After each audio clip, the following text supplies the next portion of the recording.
ភូម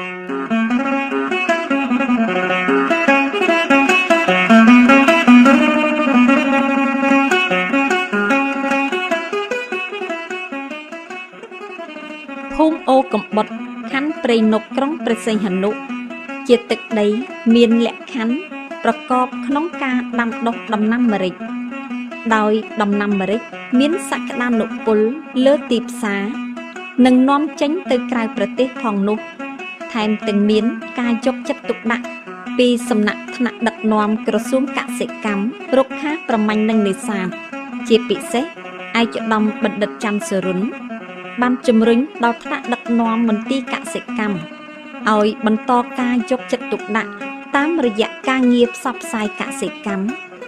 ក្នុងការផ្សព្វផ្សាយនៅបច្ចេកវិទ្យាថ្មីៗនិងប្រមូលផ្ដុំបទពិសោធន៍បន្តទៀត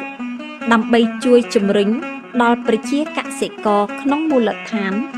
ឲ្យមានការយល់ដឹងដើម្បីលើកស្ទួយជីវភាព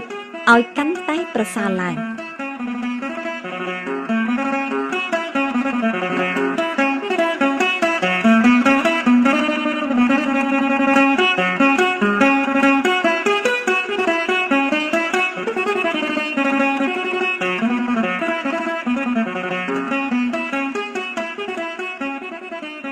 ដំណាំម្រេចជាដំណាំដុះលូតលាស់យូរអង្វែង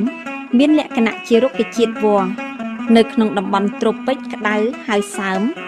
ដែលមានកម្ពស់ទឹកភ្លៀងប្រចាំឆ្នាំពី2000ទៅ2500មីលីម៉ែត្រឬច្រើនជាងនេះនៅកម្ពុជាដំណាំម្រេចជាដំណាំកសិឧស្សាហកម្មសំខាន់សម្រាប់បង្កើនប្រាក់ចំណូលក្នុងគ្រួសារនិងសេដ្ឋកិច្ចជាតិដំណាំម្រេចបានចាប់ផ្ដើមដាំនៅកម្ពុជាតាំងពីសតវត្សទី19គឺក្នុងឆ្នាំ1840ដែលមានប្រភពមកពីខេត្តហៃណានប្រទេសចិននៅកម្ពុជាម្រេចជាគ្រឿងទេសមួយសំខាន់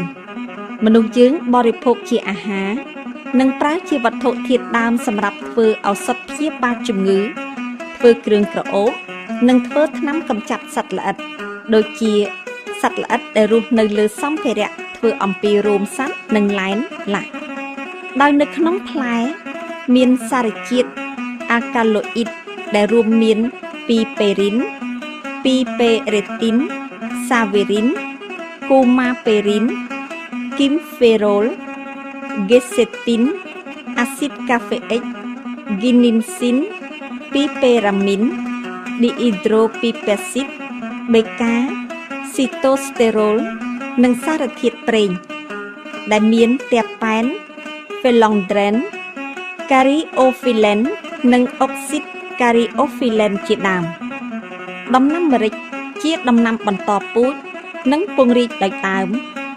ដោយកាត់ថ្នាំងផ្នែកខាងលើនៃដើមដែលមានអាយុចាប់ពី18ខែឡើងស្ថានភាពដំណាំម្រេចអំពីតំបន់ដាំដុះនៅព្រះរាជាណាចក្រកម្ពុជាដំណាំម្រេចដាំដុះនៅតំបន់ខ្ពង់រាបនិងតំបន់មាត់សមុទ្រលើប្រភេទដីដែលច្រោះទឹកល្អ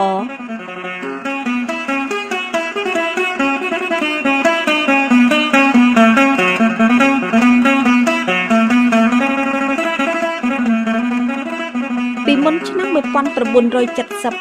ផ្ទៃដីដាំដុះមានប្រមាណ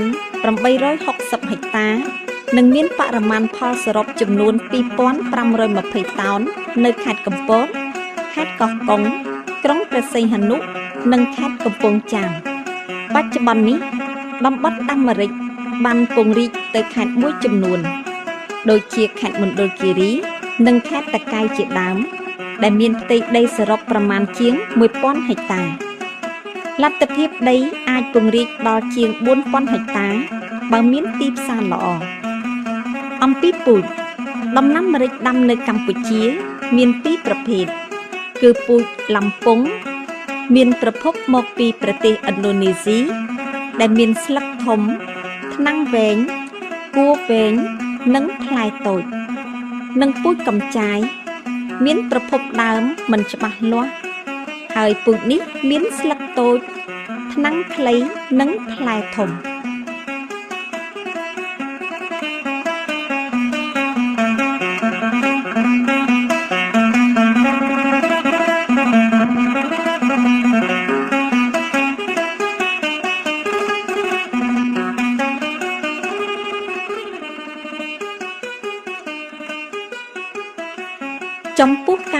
ដុះដំណាំម្រេចម្ចាស់ចំការឈ្មោះលឹមសាយនៅភូមិអូកំបុតខណ្ឌព្រៃនប់ក្រុងព្រះសីហនុតាមការអនុវត្តជាក់ស្ដែងនិងទទួលបានលទ្ធផលជោគជ័យ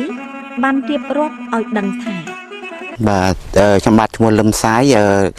កន្លែងដែលតំបន់ដែលដាំម្រេចនេះគឺស្ថិតនៅក្នុងភូមិអូកំបុតខណ្ឌព្រៃនប់ក្រុងព្រះសីហនុពូជម្រេចនេះកាលនោះគឺឪពុកក្មេកខ្ញុំនឹងគាត់នាំមកពីខាងខេត្តកំពតបាទពូជអីដែរទៅបងអានេះពូជអានេះបើនិយាយឲ្យនេះទៅអានេះហៅថាពូជសាមញ្ញនៅក្នុងប្រទេសយើងហ្មងបាទវាម្រេចនេះកាលណាដែលយើងដាំហ្នឹងគឺដាំនៅក្នុងខែ8បាទក្នុងការដែលដាំឆ្នាំដំបូងនេះគឺយើងដាំហើយយើងទៅប្រើជលុងបាទហើយក៏ប្រើជីនោះជីលិមួកគោហើយនឹងការធ្វើរងបាទហើយនឹងទឹក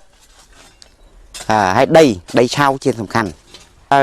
បញ្ហារឿងម្រេចនេះគឺយើងអត់មានបដោះកូនទេអានេះវាពីព្រោះអីដំណាំម្រេចនេះវាលក្ខណៈវាជាដំណាំតងបាទយើងកាត់យកតងវាយកមកដាំបាទបញ្ហារឿងតងវានេះកាលណាយើងកាត់មកភ្លាមយើងយកមកដាំភ្លាមហ្មងបាទមិនអាចទុកយូរបានទេកម្ដៅនេះវាដំបងផុតយើងកាត់កម្ដៅវានឹងប្រហែលជា4ទឹក4ជ្រុងជម្រៅប្រហែលជាកន្លះម៉ែត្រវាបញ្ហាការដាំដុះម្រេចហ្នឹងបើនិយាយនេះទៅវាមិនជាបញ្ហាលំបាកអីជាណាទេបាទឲ្យតែយើងនឹងយល់អំពីអាការដាំដុះរបស់វាហ្នឹងគឺបាទវាមិនមានផលអីលំបាកទេចំពោះការថែទាំវិញតើយើងថែទាំយ៉ាងម៉េចខ្លះទៅចំពោះដំណាំម្រេចហ្នឹងអាការថែទាំនេះវាសំខាន់បំផុតគឺជីហើយនឹងដីឆៅហើយនឹងទឹកហើយនឹងថ្នាំសម្រាប់សត្វល្អិតបាទផលម្រេចដែលខ្ញុំប្រមូលបានរៀងរាល់ឆ្នាំនេះគឺខ្ញុំលក់នៅក្នុងទីផ្សារនៅប្រទេសខ្មែរយើង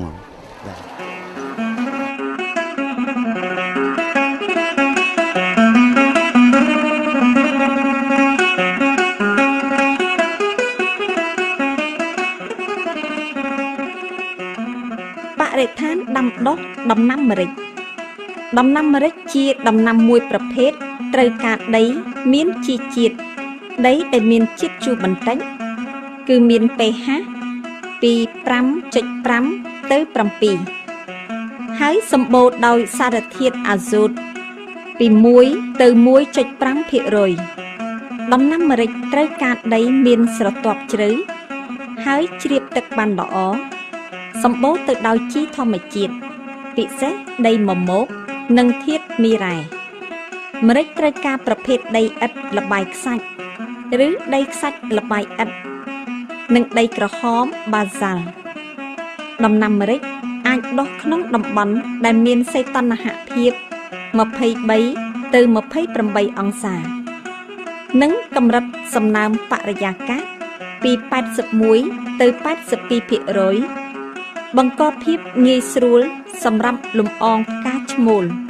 ទៅប៉ះនឹងផ្កាញីនិងអំណោយផលល្អដល់ការលូតលាស់ដល់ផ្កាម្រេចម្រេចត្រូវការទឹកភ្លៀងពី2000ទៅ3000មីលីម៉ែត្រក្នុងមួយឆ្នាំជាទៀងទាត់ក្នុងរយៈពេលពី7ទៅ8ខែក្នុងមួយឆ្នាំព្រោះរយៈពេលនេះម្រេចត្រូវទុំកម្រិតទឹកភ្លៀងតិចបំផុតមិនត្រូវឲ្យតិចជាង1800មីលីម៉ែត្រឡើយម្រេចត្រូវការភាពស្ងួត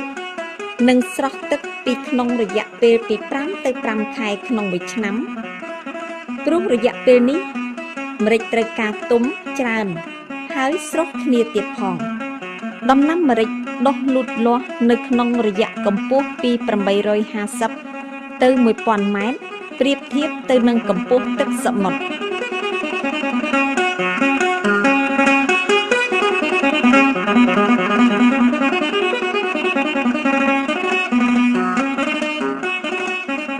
បច្ចេកទេសដាំដុះម្រេចការរៀបចំដីត្រូវភ្ជួររាស់ឲ្យបានជ្រៅពី30ទៅ40សង់ទីម៉ែត្រនិងបាន2ទៅ3សាហើយរាស់បំបែកដីឲ្យម៉ត់ល្អព្រមទាំងប្រមូលស្មៅកំទេចកំទីចេញឲ្យអស់ដើម្បីងាយស្រួលក្នុងការដាំម្រេច និងជៀសផុតពីការបំផ្លាញពីពពួកសត្វល្អិតនិងជំងឺផ្សិតផ្សេងរាស់ពង្រៀបដីឲ្យរាបស្មើល្អដើម្បីផ្ដល់លទ្ធភាពដុះលូតលាស់របស់ដំណាំម្រេចនិងងាយស្រួលបញ្ចូលទឹកស្រោចស្រពនៅរដូវប្រាំងនិងបើកសម្រស់ទឹកនៅរដូវភ្លៀងធ្លាក់ជោគជាំលើកពូនជារងកម្ពស់ពី15ទៅ20សង់ទីម៉ែត្រនិងមានទំហំពី1ទៅ1ម៉ែត្រពីទឹកដើម្បីទុកសម្រាប់ដាំនិងកាប់កូនឈើដោតលើរងចម្ងាយពី1ទៅ1 2ម៉ែត្រទុកសម្រាប់កាប់រណ្ដៅដីឲ្យបានត្រង់ល្អ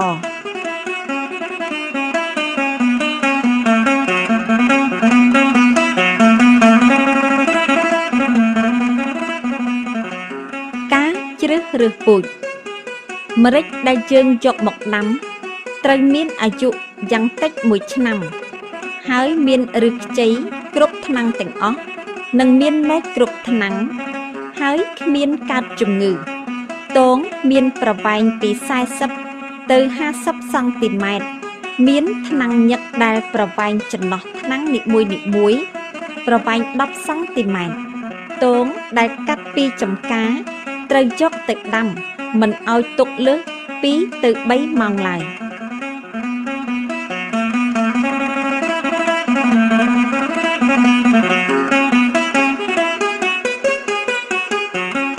របៀបដាំជាទូទៅ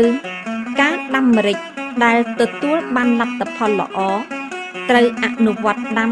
ពីខែកក្កដាទៅខែសីហាហើយមុនដាំ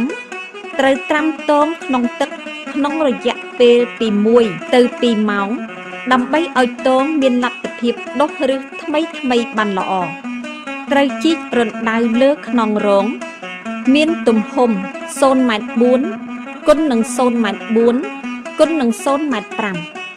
ដាំពីទងក្នុងមួយរណ្ដៅដោយកប់ជម្រៅពីថ្នាំងចូលក្នុងដីនិងចម្ងាយពីគុម្ពមួយទៅគុម្ពមួយមានចម្ងាយ2ម៉ែត្រត្រូវដាំចំនួន2500ជន្លង់ក្នុងដី1ហិកតាពេលដាំរួចភ្លាមត្រូវគ្របស្លឹកឈើដើម្បីការពារកម្ដៅថ្ងៃនៅកន្លែងដាំបន្ទាប់ពីដាំបានពី3ទៅ4ខែនៅពេលដែលយើងពិនិត្យឃើញដំណាំម្រេចលូតលាស់ល្អត្រូវដាក់ជន្លង់ឈើខ្លឹមដែលមានអង្កត់ផ្ចិតទំហំ10ទៅ1សង់ទីម៉ែត្រ2នៅគ្រប់រណ្ដៅដាំនីមួយដែលមានចំនួន2500ជន្លង់ក្នុង1ហិកតាឈើធ្វើជន្លង់ម្រេចត្រូវរើសឈើខ្លឹមរឹងមាំមានអាយុកាលវែងដូចជាឈើក្រមាស់ផ្ចិតសុកក្រំឬស្ដៅភ្នំជាដើមដើម្បីជៀសវាងការបដូរផ្លាស់ជន្លង់នៅរយៈលូតលាស់របស់ដំណាំម្រេច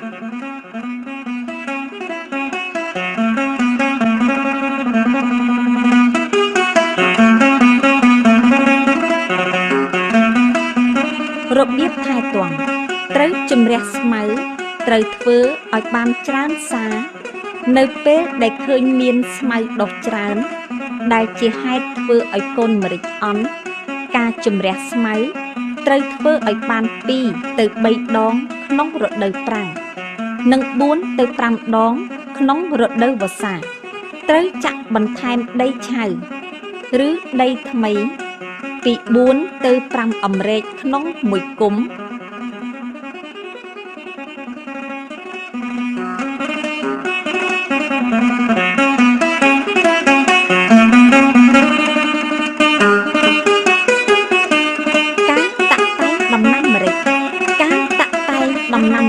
សំខាន់ណាស់ដូចជាការចងទងនិងបេះផ្កាចោលធ្វើឲ្យម្រេចបែកគុម្ពនិងដុះលូតលាស់ឡើងជន្លង់បានល្អនៅកម្ពុជាការស្រោចទឹកគឺចាប់ធ្វើនៅចុងរដូវភ្លៀងពីខែវិច្ឆិការហូតដល់ដើមរដូវភ្លៀងវិញក្នុងខែមេសាធ្វើក្នុងអំឡុង10ទៅ15ថ្ងៃម្ដងដោយបូមទឹកស្រោចតាមចន្លោះរងបរិមាណទឹក ដែលត្រូវបូមស្រោចគឺ200 ទៅ 300 ម៉ែត្រត្រីគុណក្នុង1ហិកតានិងប្រើប៉ោតដងទឹកស្រោចតាមគល់បន្ថែមដោយស្រោច2 ទៅ 3 ថ្ងៃម្ដងការកាប់ជ្រួយបន្ធូរដីត្រូវធ្វើនៅតាមបណ្ដោយរងដោយធ្វើ2 ទៅ 3 ដងក្នុង1ឆ្នាំនៅចុងនិងដើមរដូវភ្លៀងដើម្បីរក្សាសំណើមទឹកក្នុងដីនិងដីធូរហើយធ្វើឲ្យឫសម្រេចស្រូបទឹកនិងជីជាតិមានល្អនៅក្នុងដី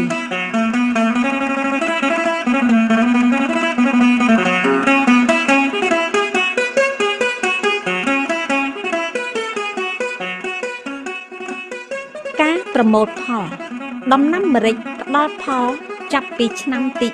3ហើយទិន្នផលមានការប្រែប្រួលទៅតាមអាយុកាលរបស់វាដែលក្នុងរយៈពេលចាប់ពីអាយុ3 ទៅ 8 ឆ្នាំម្រេចផ្ដល់ទិន្នផលមធ្យមពី4 ទៅ 10 គីឡូក្រាមម្រេចស្រស់ក្នុងមួយជន្លង់ឬ10 តោនទៅ 20 តោនគ្រាប់ម្រេចស្រស់ក្នុង1ហិកតាឬផលិតផលគ្រាប់ម្រេចស្ងួតពី2 ទៅ 4 តោនក្នុង1ហិកតាចាប់ពីអាយុ12 ទៅ 15 ឆ្នាំឡើងទៅទិន្នផលថយចុះជាមធ្យមនៅត្រឹម2 ទៅ 2 គីឡូក្រាមកន្លះគ្រាប់ម្រេចស្រស់ក្នុងមួយជន្លង់យើងបេះគ្រាប់ទុំពេញលេញហាលសម្ងួតដោយកម្ដៅថ្ងៃឬប្រើឡសម្ងួតគ្រាប់ម្រេចមានជាផលិតផលគ្រឿងទេសដ៏សំខាន់និងមានតម្លៃដោយយើងប្រើប្រាស់វាជាម្ហូបអាហារនិងជាថ្នាំព្យាបាលជំងឺនិងកម្ចាត់សត្វល្អិតបំផ្លាញដូច្នេះនៅកម្ពុជាដំណាំម្រេចជាដំណាំកសិឧស្សាហកម្មដ៏សំខាន់សម្រាប់បង្កើនប្រាក់ចំណូលក្នុងគ្រួសារនិងសេដ្ឋកិច្ចជាតិ